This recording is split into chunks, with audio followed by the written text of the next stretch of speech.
So what do we know about prediabetes, diabetes prevention? What do we know? Well, we know that diabetes can be prevented. In 2002, there was a large study called the USDPP study, where more than 3,000 people were randomized, so were given either lifestyle and exercise, were given a medication, some of them called metformin, which we use for diabetes, or were just told that it was good to eat well, and that was it. They were let go on their own and try to figure out how to eat and how to exercise. So what the study showed after 3 years is that when people adhere to lifestyle and exercise, and you see what lifestyle meant for that group of people and what exercise meant, they were able to lose about 7% of their body weight. And doing that gave them a decreased risk of about 58%. So they cut down the risk by 58% to develop diabetes in just 3 years of doing this lifestyle and exercise. And again, it wasn't anything, convoluted. It was just less fat, fewer calories, and exercising for 150 minutes per week. Now, these people did have a coach that actually was checking on them every so often. Fast forward a few more years, and we now learn that inflammation is actually at the core of diabetes. So we actually give a webinar at Sappers when we actually talk about inflammation. So if you're interested, you can always take a look about how to combat inflammation. A few more years later, we start to learn about the importance of the intestinal microbiome, our gut flora. So we know that if our gut flora is not well balanced, which we call bacterial dysbiosis, that has been linked to metabolic syndrome, which is a precursor to diabetes, and diabetes. So again, another area where we could actually intervene to prevent diabetes. In general, we know what healthy is versus unhealthy for eating. We know that dietary patterns that are associated with a reduction of the risk of type 2 diabetes are those that are characterized by a high intake of fruits and vegetables, whole grains, fish and poultry, and are low in red meat, processed foods, sugar-sweetened beverages, and starchy foods. So Western diets, we know, are associated with a higher risk of diabetes, both in men and women. A Western diet usually includes higher red and processed meats, sweets, desserts, French fries, and refined grains. So you want to do this to prevent diabetes, and you want to try to avoid doing this. We know that high glycemic foods, so those such as sugary foods or drinks, white bread, and other processed foods, are those that are going to give you very abrupt spikes and falls in blood sugar. And by doing that, they stimulate centers in your brain that are involved with hunger and with cravings. They also cause lethargy when you have that huge spike in sugar. In general, these are foods that are more likely to cause diabetes. Interestingly, herbalists have used bitter foods for, millennia, to help people who have sugar cravings. They help break the sugar addiction. In addition, bitter herbs help you stimulate digestion, absorption, and elimination. In most recent studies, most recent data, we know that bitters also decrease your food consumption. So if you start your meal by eating something that is rich in bitters, so either radicchio, arugula, broccoli rabe, dandelion greens, burdock roots, any of those, that actually is going to make you not eat as much. And we know now from science studies that we have bitter receptors in our guts, in our pancreas, which, if you don't know, pancreas actually helps you make this hormone called insulin, which regulates your sugars, also in your brains, which is why I think herbalists use bitters to help us, break that sugar addiction. This is from a study by Christopher Gardner, and Christopher Gardner is a big researcher. He's done a lot of the studies on trying to compare diets, and he's been big on comparing like the low fat with the low carb and what is better for weight loss, what's better for diabetes. So this is another one of his studies where they were comparing these two forms of eating, so low carb versus low fat. Well, this is what he says in the end. The people who lost the most weight reported that this study had changed their relationship with food. They no longer ate in their cars or in front of their television screens, and they were cooking more at home and sitting down to eat dinner with their families, for example. That's incredible, correct?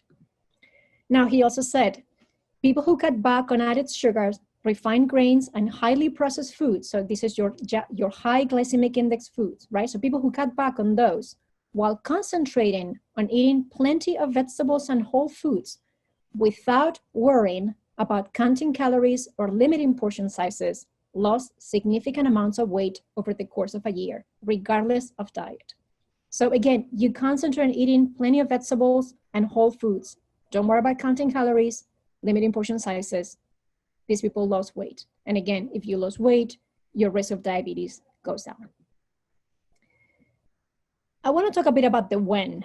And this is data that I think is really intriguing, and we're getting more and more studies on what we call time-restricted feeding.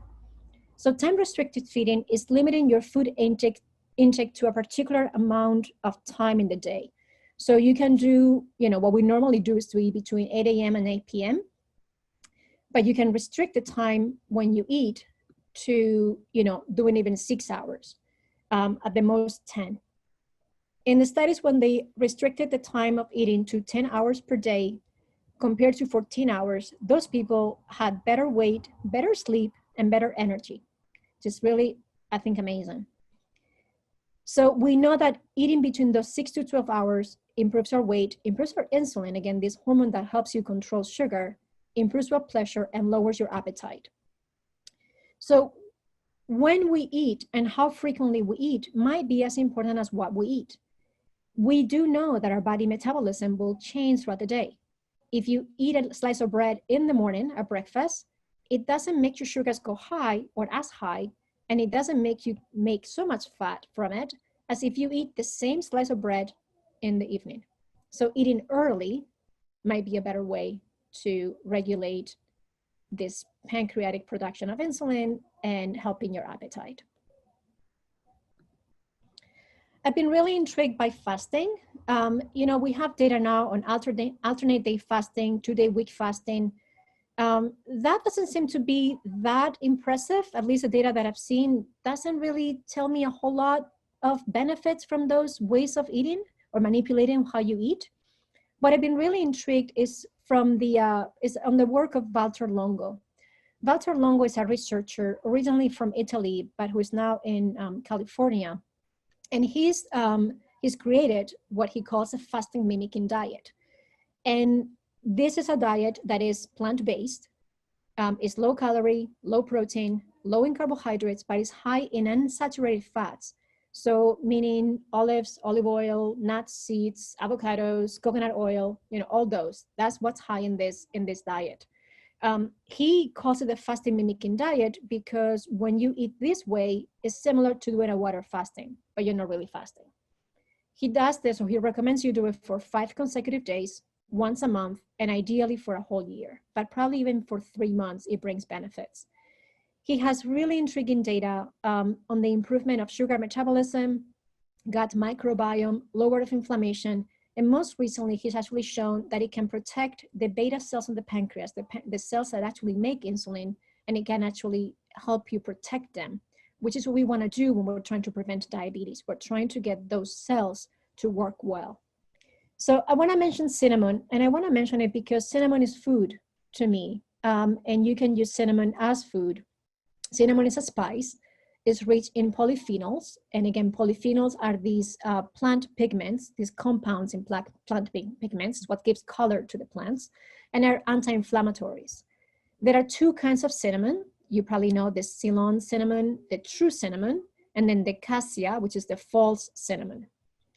The cassia or the false cinnamon has something called coumarins. And coumarins have been a concern in some studies because they might cause some liver toxicity. It's not entirely clear. And I put here this study that showed that even in subjects that took quite a bit of coumarins for 12 weeks, they didn't develop any liver problems. So we think at this point that it's more of an individualized reaction that some people have for this type of cinnamon. So if you're not sure, it's probably better to take the true cinnamon so that you avoid any potential liver toxicity. What do we know about cinnamon? What's the data? Well, in laboratory studies, we know that it lowers your blood sugar. It also improves your lipids, so your cholesterol, triglycerides, all those. whether you use cinnamon as the food, as a spice, or you use the extract, both of them will lower fasting blood glucose in people with diabetes and pre-diabetes. This is how it works. It works as signaling insulin. This is one of the receptors for insulin. It helps with transport of glucose, and it has an effect on the emptying of the stomach.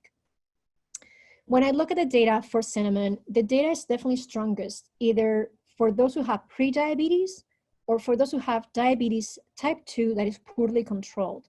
So if you know that you have diabetes and your A1C is over 8%, that is when cinnamon might be beneficial for you. If you look at an extract, this is what they recommend, but you can actually do it with powdered cinnamon. Just get the powdered cinnamon or powder yourself, 3 to 6 grams a day. So between 2 to 4 teaspoons a day of cinnamon is what most studies have shown.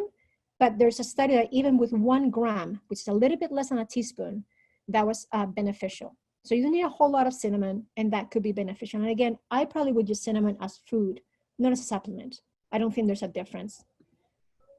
Now, magnesium, I think, is important because we definitely have lots of data that we know that in population studies, so when we look at groups of people, large groups of people, those who have the highest intake, the highest amount of magnesium through food, they have a lower risk of developing diabetes. This is almost as big as with that study that I showed you in the very beginning with the lifestyle and exercise.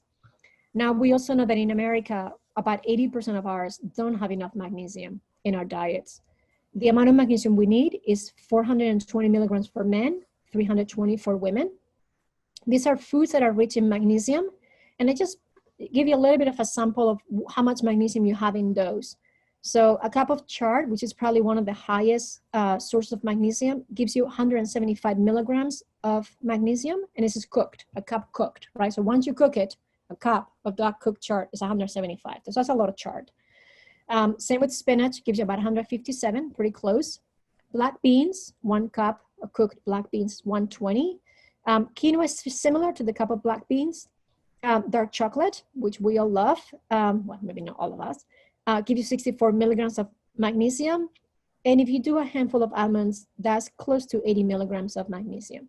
So, to get to even 320 for a woman, it really involves a lot of, foods that have magnesium, which is why, I'm not surprised that, many of us don't have enough magnesium. I just want to reiterate that there's no data on magnesium supplementation for diabetes prevention. Now, I put a question mark over better function with these 2 supplements. You see them a lot, and I get a lot of questions about them, and that's why I included them in this talk. So people ask about chromium, and they ask about zinc. And again, I told you that there was no data on chromium in pre-diabetes. The data is for diabetes. But chromium, we know that when you have low levels, it can interfere with glucose metabolism that is healthy. So low levels is bad for you, right? If you're talking about glucose metabolism, which is why people talk about chromium if you're concerned about glucose metabolism.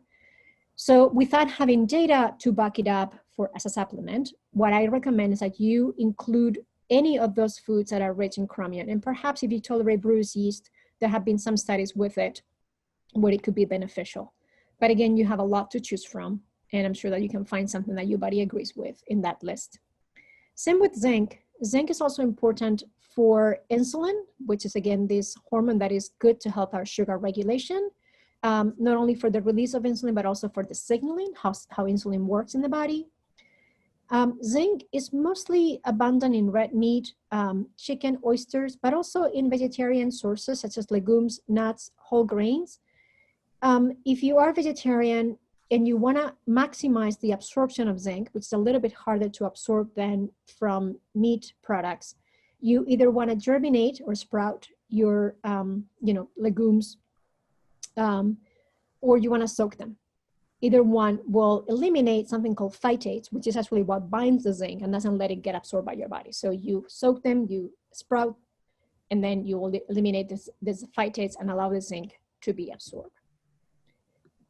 So I want to summarize by saying that healthy eating has been shown to prevent diabetes.